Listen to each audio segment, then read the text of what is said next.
Welcome, welcome. This is Kim Addis from Frame of Mind Coaching, and I am the host of Resilience Radio, where I interview experts who are professionals at crushing the tough stuff. Today, I have a very interesting guest, someone that I met in a presentation that I was conducting in Kelowna, British Columbia. His name is Michael Wendland. He is the founder and CEO of Refresh Financial. It's a Canadian fintech headquartered in Kelowna, and they provide products that help the underbanked become bankable.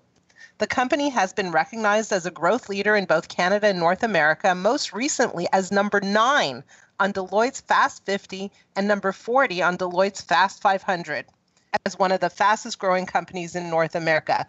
You know, there are not a lot of people in that category, so I'm really interested in having a conversation with you, Michael. Welcome. Thanks for having me. Pleasure to be here. So, there's this statement, helping the underbanked become bankable. So what does that even mean? Let's start there. Let's assume that some of us know what that means, but not all of us do. So let's kind of just talk to me as though I'm a layperson.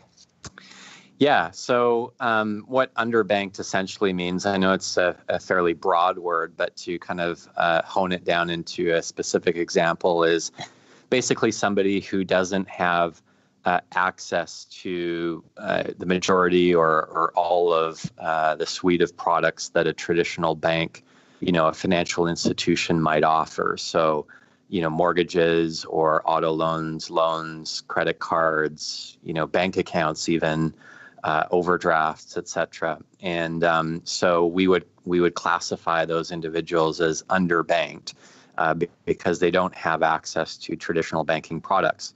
And so it forces them into alternative situations, which have a very valuable place in kind of the market that help kind of provide them with a solution in the short or long term.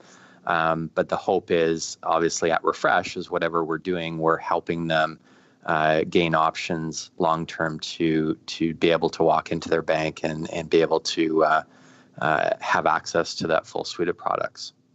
So really what you're trying to do is, and correct me if I'm wrong, because I'm not a finance whiz, but you're taking someone who doesn't have access to these products because why? They're high risk, or they don't have anything to prove their, let's say, viability as a client. Like, explain that. Yeah, so we don't classify them as high risk, but the rest of the lending world essentially does, and the reason they do is because of their credit worthiness. That's kind of the client that we service. So the individual who is underbanked in kind of our Refresh ecosystem doesn't have enough credit worthiness to be able to kind of walk in and gain access with enough financial institution. And so that can occur for a variety of reasons. Credit's kind of like a double-edged sword. You need credit to get credit, but if you don't have any credit, where do you start? And so from that position, it can include students who are needing to build credit for the first time. Mm-hmm. It can include new immigrants who are just coming to Canada and starting effectively with a clean slate. And, the banks, they look at data, and there's no data of history of their repayments in Canada. And so they need to rebuild credit. Individuals that are going through bankruptcy who have run into an unfortunate circumstance in their personal life, coming out of that bankruptcy, they have to kind of reprove their credit worthiness. And so there's many situations and stories and that we kind of cater to. Okay, so you essentially help them build up their credit worthiness so that eventually they go and do their business with a bank. So your clients have a period of time where they are your clients. Yeah, exactly. So we're different than most other financial service, lenders or institutions, in that our success is actually when the clients leave us, quite frankly. So when they become bankable. So we're not a bank. We're not trying to become a bank or act like a bank. We're trying to provide a great red carpet experience for this type of a client for a specific period of time. And that can differ for any individual depending on sort of where they're starting from. So, some clients are with us for a couple of years, some are with us for 3 years, others just for a year. So we kind of act as a stepping stone. We're not looking for, share of wallet and to, acquire all of your credit needs and service all of the client's credit needs in the future. So we're a little bit different in that way, but we're seen more as a stepping stone. So that's an interesting thing, just from a straight up business perspective, because, the philosophy is it's easier to keep a client than acquire a new client, but your whole business model is based on acquiring new clients. So, and obviously you're doing well, right? One of the fastest growing companies in North America. So talk to me about that dichotomy right there. So how do you do that? So is your focus on marketing? How does that get done? Is your focus on referrals? How does that actually happen from just a straight up business perspective when there's a lot of turnover in clients? Yeah, so effectively, we're focusing more and more on our marketing and brand building efforts direct in the market. So, if I'm a client or potential user of a Refresh product in the market today, I might go on websites and et cetera and see a Refresh secured credit card, a Visa card that we offer on websites. So we're starting to kind of build that direct side of our business, I'd call it. But a big kind of bread and butter approach to our business since inception really has been referrals. And so we're a big kind of believer in, trustworthy relationships. And so especially when it comes to finances and a financial transaction that somebody is undertaking, whether it's a mortgage or going through a bankruptcy or what have you, there's already a trust that the client has built with that advisor. So take a mortgage broker, for instance. We basically kind of equip our product and our platform for a mortgage broker to be able to offer our products to clients in situations where they know that they need to establish their credit. And the benefit is really a win-win-win, which is really cool. And that's what kind of gets me up in the morning every day. But, obviously Refresh gets business, but the referral partner gets the benefit of being able to offer a short-term solution and also know that as they kind of equip themselves with that solution in the long term, they're going to be able to kind of optimize that client to provide them their core service product in the future. And then obviously the client wins as well because they're left kind of, I don't know if you've ever been declined for credit. I have. It's part of my kind of personal why story of why I started this. Okay. But it's a pretty humbling and kind of, upsetting circumstance where, if somebody tells you no, you can't get any credit, the first question you do is ask why. And then, the entrance into the world of understanding credit and how it works and credit scores, et cetera, is a complicated one. And so when the client can have a solution that says, hey, you've come to the right place, here's a product, you can establish your credit as you make those payments, and the moment that you requalify, we're going to kind of get you into your financial goal that you're looking for. It's a good win for the client long term as well. So your partners are essentially banks and other lending institutions. That's right. Yeah. Okay. Yeah. And so I'm just curious, my mind is going in a lot of different directions. Is there a referral, let's say, reward for clients who send other clients your way? There are. Yeah, we have a referral program for clients. So we offer typically about $50 if they refer a friend or a family member to rebuild credit as well. Yeah. Interesting. Okay. So go back to this whole idea of the people you serve. Would you also provide a business loan to an up and coming entrepreneur, or is that not in the category? It would fit in the category. It's not something that we offer today. We're thinking about it actually. But it's not something that we offer per se today. Ours are more consumer-based loans. So that individual that's starting a business and can't get a loan for his business, typically they're having to kind of guarantee those loans in a startup scenario. And so we would be able to provide them with the consumer products to establish their credit rating, right. But not on the business front right now. Well, the minute you're ready for that, come talk to me because I know a lot of business owners who are looking for a little extra financing. Cool. I wanna continue. So you have 80 people in your company. That's right. Yep. What has been the greatest challenge of growing your team?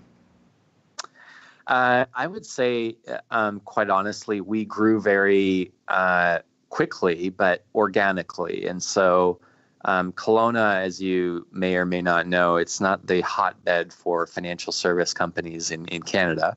Right. But it has some other advantages. Obviously, it's a fantastic, lifestyle community where there's, everything that you could possibly imagine in terms of recreational opportunities here.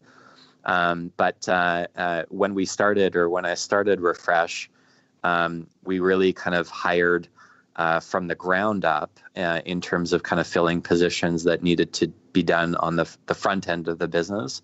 I didn't, when I started, I didn't, raise, go to market and do a big kind of Series A round and raise $10 million and then go to market. Yeah, I literally launched, put sweat equity in, and organically and slowly built it in the first, number of months. And as we were building it, then we would kind of fill necessary seats to kind of perform certain functions. So probably the toughest part now is as we've kind of, accelerated our growth in the last number of years is starting to kind of layer on a strategic kind of management team to properly run some of the certain functions in the organization that's needed today. Mm-hmm. So obviously there's, change management, there's culture management that comes into that because it's, people don't necessarily have that direct line into Michael every day, like the good old days of 5 years ago where, right. I was just 3 steps away and, working alongside them to grow the business. So that's probably been the biggest challenge, I would say. So what do you do if you're happening to walk through your hallways, your corridors, and you're finding or you're paying attention or overhearing something that really doesn't fit the corporate culture? Do you personally step in? Like, what's your strategy there? Yeah, I take culture pretty seriously, and I mean maybe that should go without saying for every business owner, but I heard Tony Hsieh, the Zappos founder, say that culture and brand are sort of 2 sides of the same coin. And so I don't think that we can build, a great brand in Canada that's truly trying to provide a wow, high touch, red carpet experience to clients unless we get our culture right first. And so I take it to heart and pretty personally. So I would step in some situations where, there isn't resolution or I need to kind of call a spade and have a heart to heart with an individual. I will step in. So that's just my approach, I guess. Okay, interesting. And, we have a lot of entrepreneurs who are listening to this podcast. What would your advice be for someone who is, let's say, at a startup phase, or maybe not even a startup phase? They've been at it for, let's say, 3, 5, 6 years, and they really want to ramp up. I mean, what kind of direction might you give them? I would honestly say it may sound a bit counterintuitive because it was to me at the time. We were about 2 years into the business. It was 2015. When we kind of first defined our core purpose and core values in the organization. I would honestly say if you can define your why as a company and your values that you're going to build off of, the sooner that you can do that, it'll help a company be able to scale much faster because you'll have that organizational cultural clarity right from the ground up from day one. We made it work. It was a couple of years in and we had about, I think, 15 employees or so, maybe 20. And I needed to kind of establish that compass in the organization. But looking back, I sort of wish that we had established that much sooner because I think it would have just helped, right size and make everything more clear in terms of who we're bringing in the company and what functions we want them to perform and what values we wanted them to live by. So that would be probably my advice. I know it's counterintuitive for a growth-oriented, entrepreneur who wants to blow the doors open and conquer the world. But if you kind of start with that cultural piece first, I think if your company is successful and you've got the right kind of value prop for your product, it'll just add more fuel to the fire in terms of your growth opportunities. So what you're really saying is when you know what due north is, then it's easy to make decisions, strategic decisions that either line up or don't. Yeah, exactly. Yeah, I'm saying it maybe a little differently, but essentially I think that's what you're getting at. I'm curious about something else. For those of you who are wondering how we conduct these interviews, typically we ask our guests to answer some questions in advance to help us understand who this person is and what they're about, et cetera, et cetera. And one of the things you did was you talked about your marriage and you described it in a very interesting way. You said, marrying well makes the rest of life go so much better with an awesome support system. So the term marrying well really jumped out at me.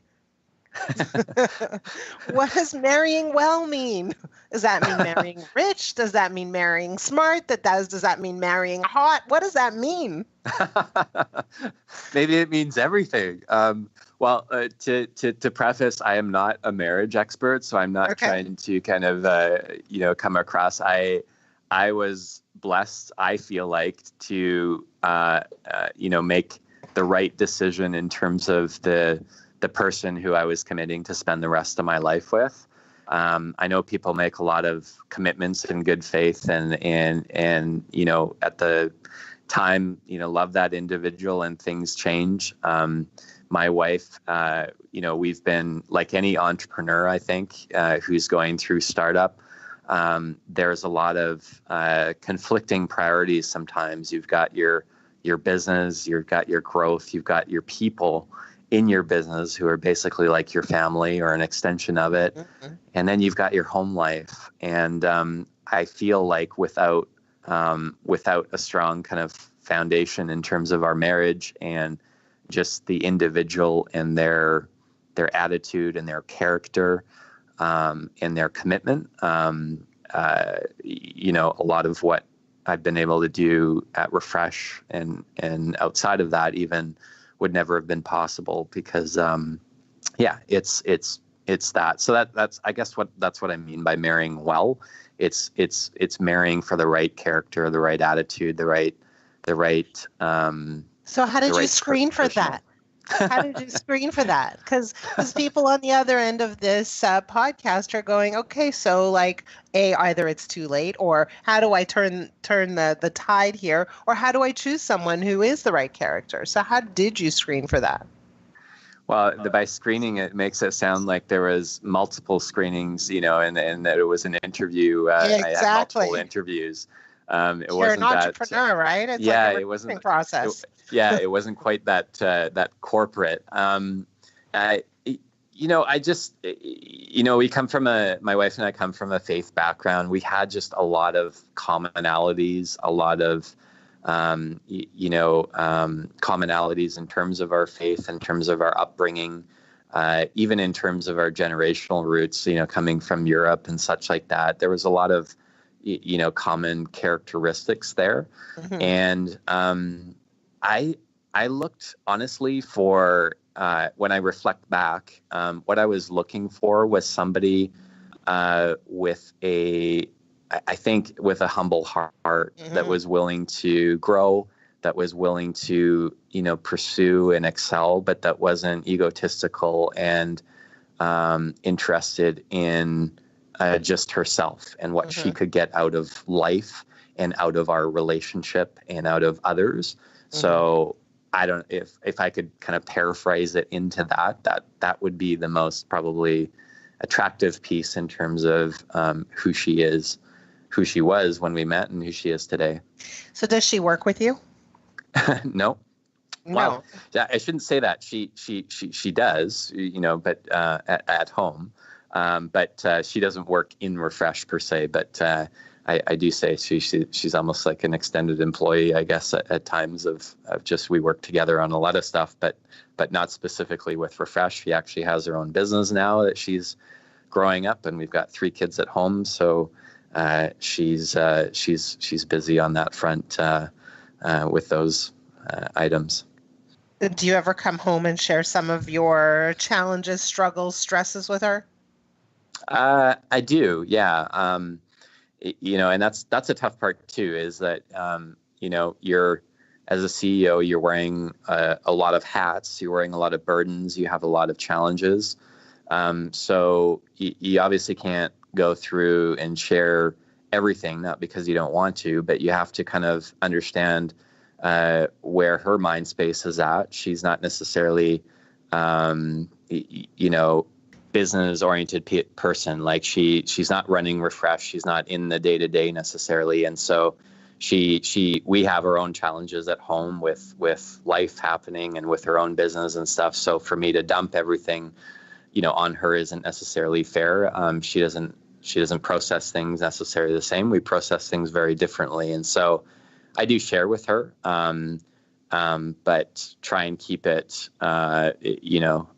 fairly high level so as not to kind of, throw the weight over onto her shoulders either. But is there someone you do go to when things are heavy and hard? Oh, for sure. Yeah. So I have actually 2 coaches that I go to who, and that's exactly why I have coaches, is not solely, because of my wife and I's relationship, but actually for all the relationships that are related, I guess, into Refresh.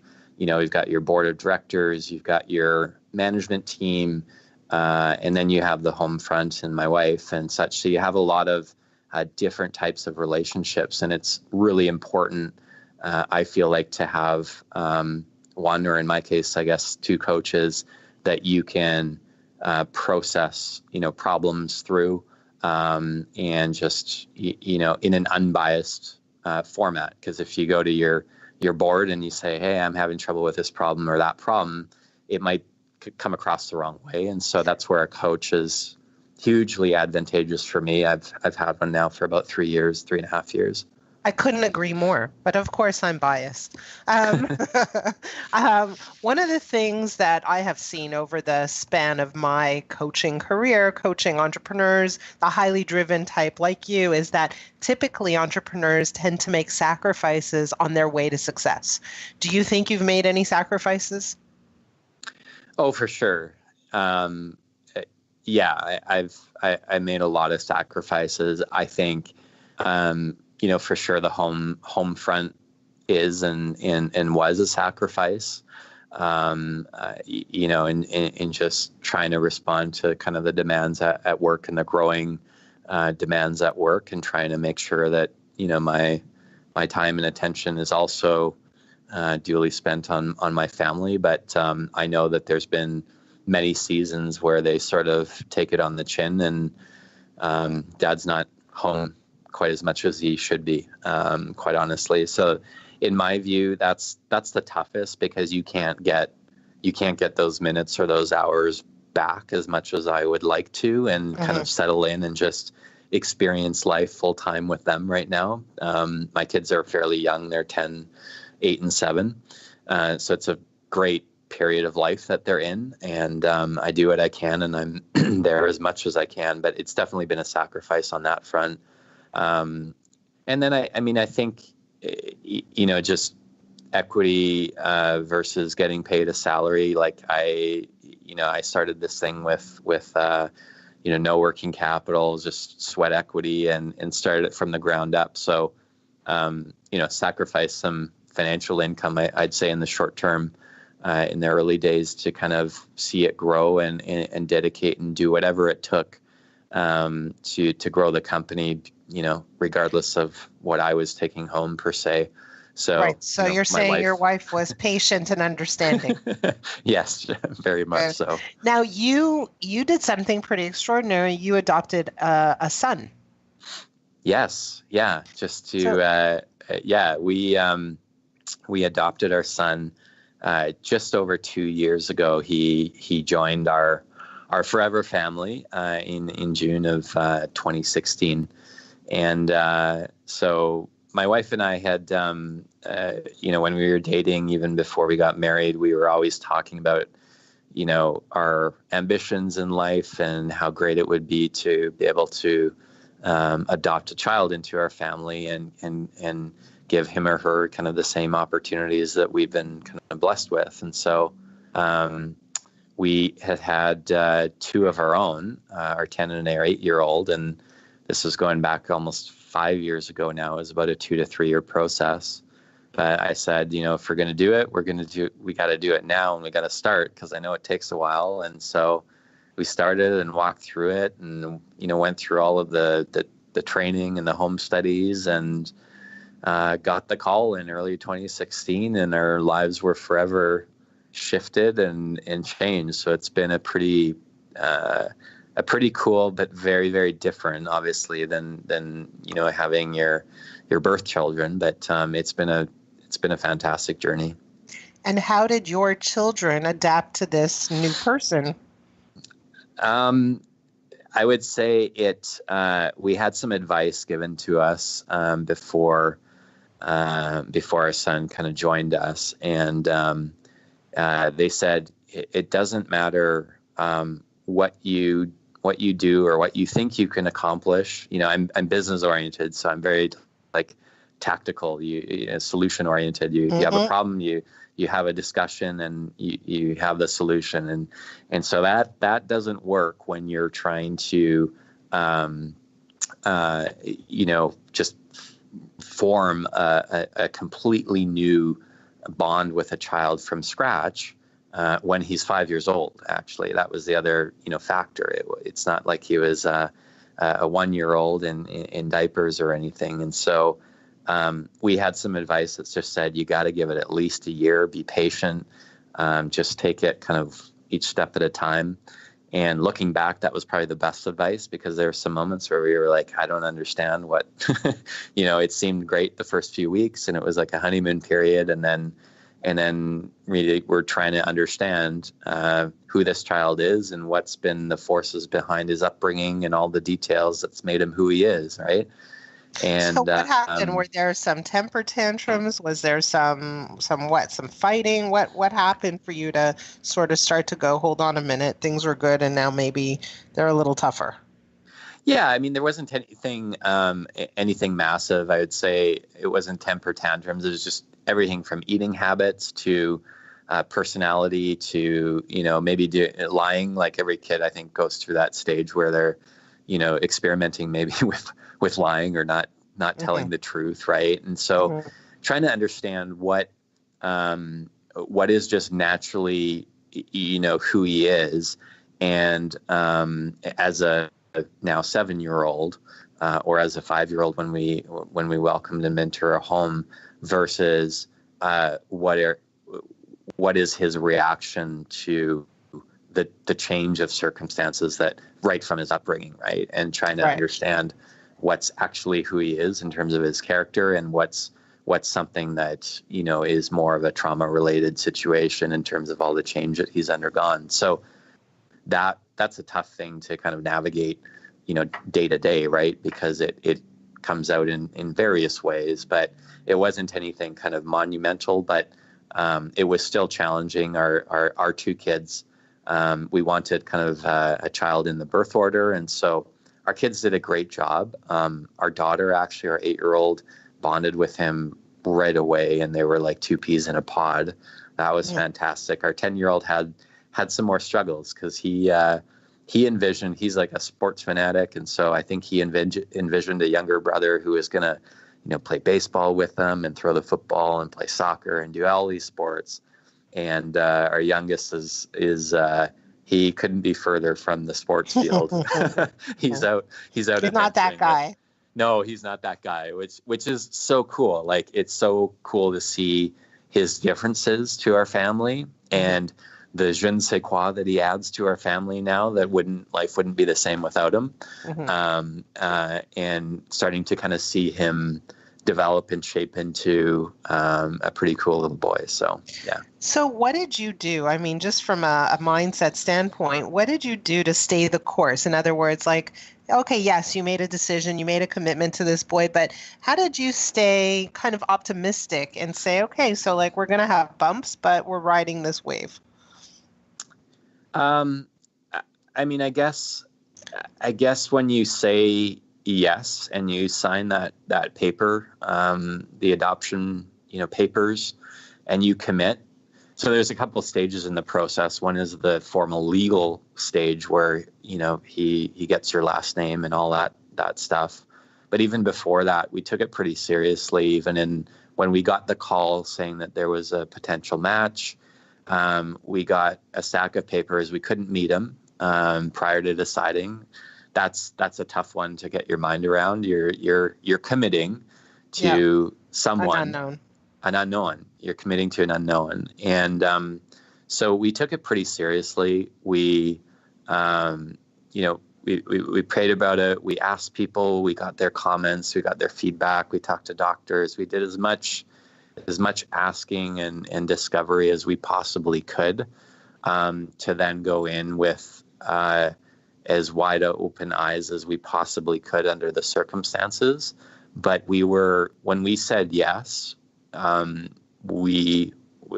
was it. We realized that we couldn't go back on this boy and the situation just if things got a little bit tough. So I guess it just started with, the commitment from day one and not relinquishing on it, knowing that the outcome, the future, the tapestry of picture on the front would be a beautiful one long term, and it might take some bumps and bruises along the way to get there. So I don't know. It's kind of what we signed up for, and there's just no option for no.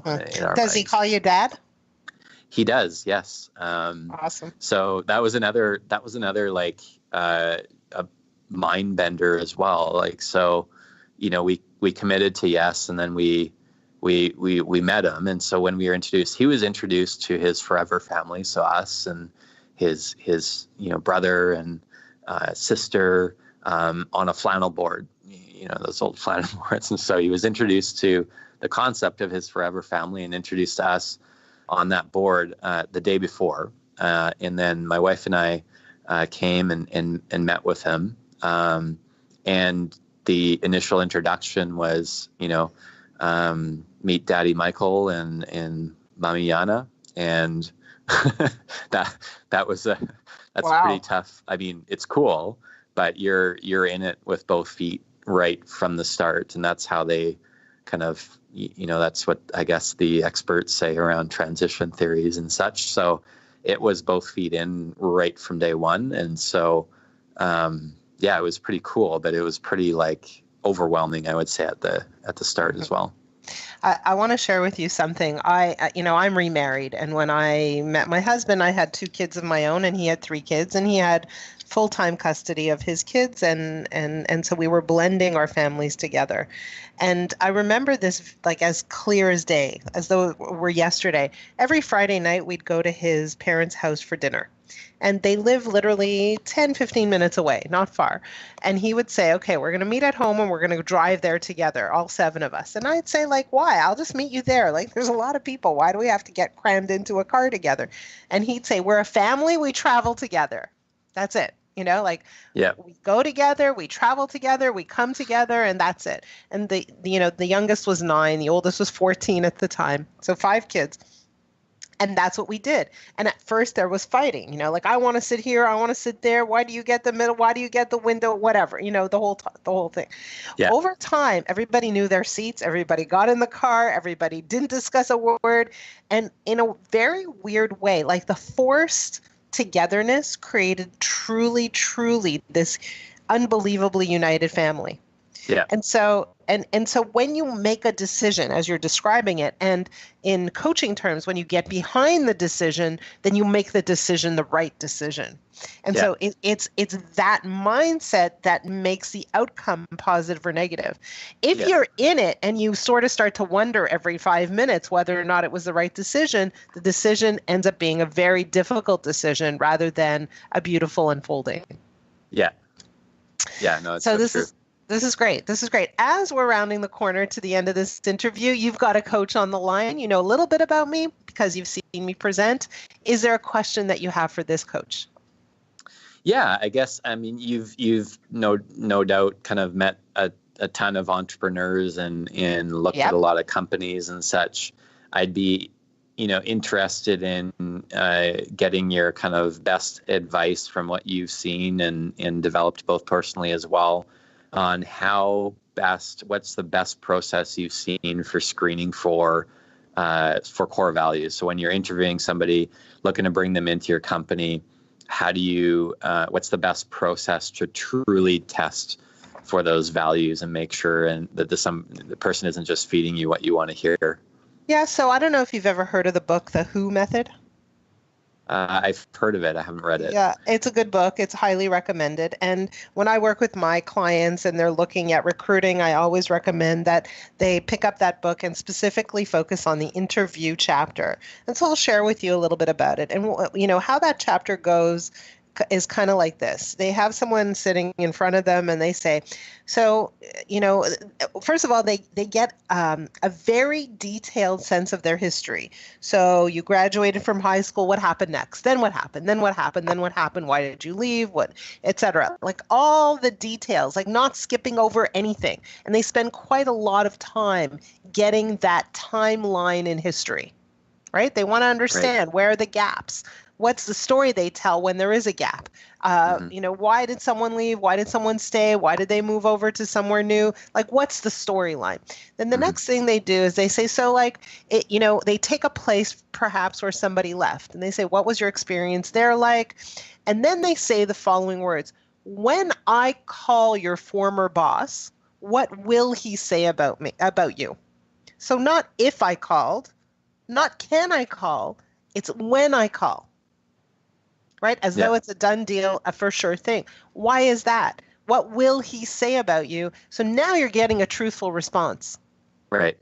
And the idea is that, people come to interviews and they want to put their best foot forward, and that's fine and great, but sometimes they misrepresent. Sometimes they skip over important details. Sometimes they don't give you the full story. But when you position things like that, right? Yeah. They feel like, okay, it's kind of like the time to tell the truth. Here's what he will really say about me. Yeah. And what you want to do is see if the stories line up. Yeah. Right. And so the other thing that you want to do just from a behavioral standpoint is kind of get as many examples as possible about moments of adversity and how those moments were handled. Right. Right. So you want to get their story, their interpretation of events. And you really want to understand what triggers stress for different people. And the story tells that very clearly. Right. So, for example, when I coach people, what I want to do in week 1 is just understand their mood. Why do I want to understand their mood? Is I want to understand what creates tension or stress and what creates joy and ease and happiness. And really what I'm looking at is how do you interpret the events happening in front of you? And that gives me an indication about their mindset, how they see things, what their values are, what their beliefs are. Yeah. Right? So those are some pieces of advice that I have for you. I hope that helped. Yeah, no, that's fantastic. That's great advice. I'll look up that section, at least in the book, if not read the whole thing. One of the things, that I look at very much so is what do people believe to be true? And so in an interview, if you could understand storyline and then step away from the actual storyline and then ask them, what do you believe happened? Right? Right. You're starting to understand how people process what's going on in front of them. Mm-hmm. And you want to see what people believe to be true. If they take ownership, if they take responsibility, if they lay blame on somebody else, if they throw up their hands and say it wasn't my fault, et cetera, et cetera. So you want to understand what people believe to be true and how much of a feeling of control they have over things, right? So Right. if they point their finger outwardly all the time, it may not be a good fit. Right. Yeah. Right. Yeah, no, that's great. Michael, thank you so much for joining me today on this interview, for sharing your story, for talking about both your professional life and your family life, and also for giving our listeners some valuable advice. If anybody wants to ask you a question about business or even your business, how would they find you? Probably the best way is actually just email me, michael@refreshfinancial.ca. Awesome. Everybody hear that? michael@refreshfinancial.ca. Now, on a slightly different note, if any of you who are listening are interested in learning more about Frame of Mind coaching, I invite you to experience the Frame of Mind coaching experience by having a complimentary coaching call. Go to frameofmindcoaching.com and go through the process. You'll be asked to fill out a bit of a questionnaire, and then you'll have a call with one of our incredible team members. So please, I invite you to do that, frameofmindcoaching.com. Michael, thank you so much. And I am sure our paths will meet again. Thank you. Pleasure. Great to be on the show.